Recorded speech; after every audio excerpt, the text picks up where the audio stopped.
Questo non era un testo di approfondimento storico, era una riflessione dei giovani per i giovani. Per questo è stata massacrata un'associazione, Strade d'Europa.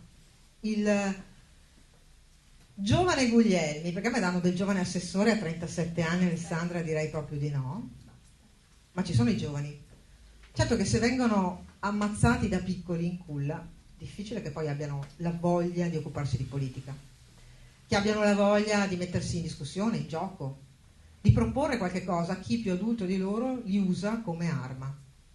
Perché l'obiettivo politico ero e sono e resto io. Lo si vede anche dai titoli di oggi sul giornale di Vicenza. Perché dalla lettura del titolo si attribuisce all'assessore Donazzano una cosa che l'assessore Donazzano non ha fatto e di cui non conosceva.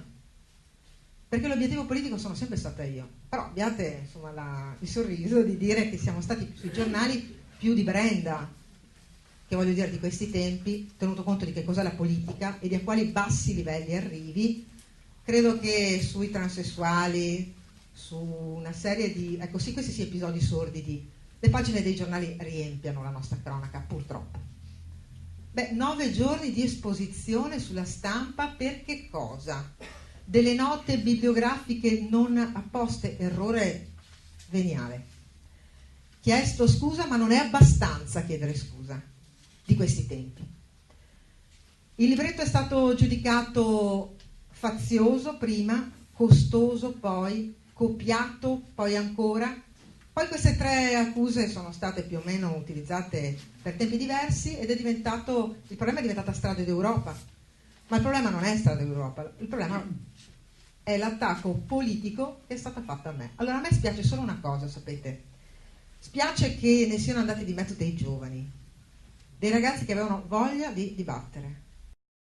Sono andato a prendere il perché il motto dell'Unione Europea è unita nella diversità, o il perché la bandiera europea è blu con le stelle gialle. Perché? Me lo sono inventato io? No, sono stati dei capi di Stato e di governo che l'hanno deciso. Dove vado a reperire queste informazioni? Nel sito della Commissione Europea. Ecco perché sono andato lì. Certo, l'errore è quello di non aver scritto per esteso le fonti. Questo sì, me ne sono già scusato, l'errore che abbiamo commesso, ma da qui a dire che non ha valore, ma da qui a dire che è un qualcosa di fazioso, di estraneo, tutto questo assolutamente non è vero. Perché, concludo, Assessore? Per quale motivo io in un libro che parla in parte del muro di Berlino e dell'Europa dell'opportunità avrei dovuto parlare del nazismo e del fascismo? Il muro di Berlino è stato costruito nel 1961 da un regime comunista. Per quale motivo avrei dovuto parlare di tutta la storia dell'Europa? Per quale motivo? Non era la mia intenzione. Per quale motivo avrei dovuto parlare di tutta la storia del Novecento? Il muro di Berlino è stato eretto da un regime comunista. Questo è un dato di fatto.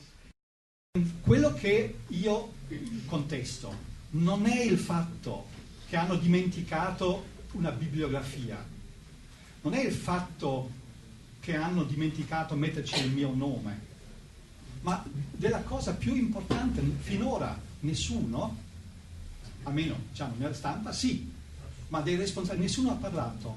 È la violazione del diritto d'autore.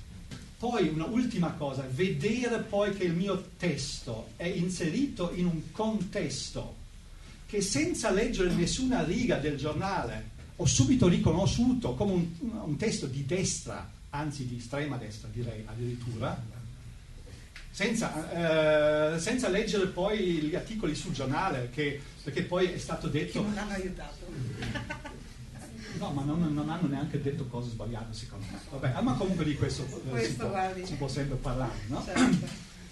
A questo punto ho detto, calma, devo chiedere a un avvocato cosa devo fare, cosa posso fare. L'ho fatto e, diciamo, la campagna massacrante di cui si parlava adesso finora è iniziata con il primo articolo sul giornale dove c'è scritto l'autore tedesco minaccia le vie legali. Allora è iniziato, diciamo, l'interesse. Da allora il mio telefono non smette più di suonare, ho avuto la televisione in casa.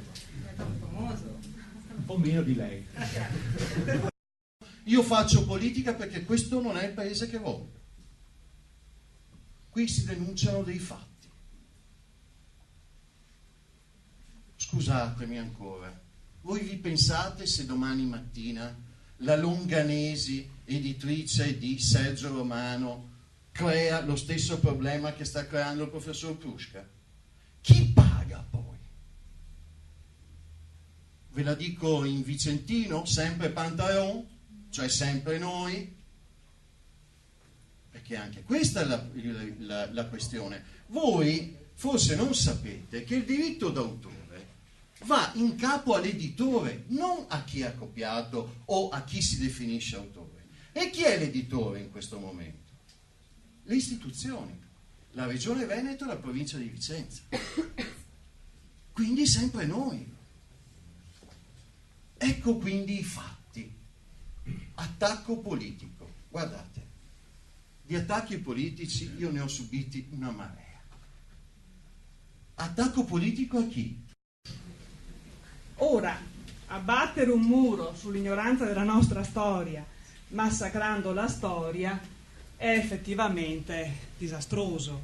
E poi non diciamo che, chiudo subito perché voglio stare nei tempi, che non dimostrare le proprie fonti è un peccato veniale, è mortale, perché si ammazza la storia.